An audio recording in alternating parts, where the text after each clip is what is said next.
নমস্কার বন্ধুরা, আজকের এই জিনিসটা একটু দেখে নিন, তারপরে বলছি। এটা আগে দেখে নিন, ভালো করে দেখে নিন।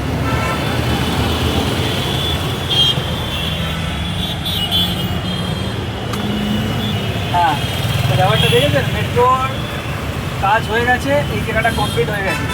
যেই কারণে এত বছর ধরে এটা আটকে পড়েছিল, নতুন সরকার আসার সাথে সাথে এই কাজটাকে অনুমোদন দিয়ে দিয়েছে এবং কাজটা হয়েও গেছে। ঠিক আছে, তো আর বেশি দিন বাকি নেই। আমাদের হয়তো মেট্রো হয়তো এই বছরই চালু করে দিতে পারে।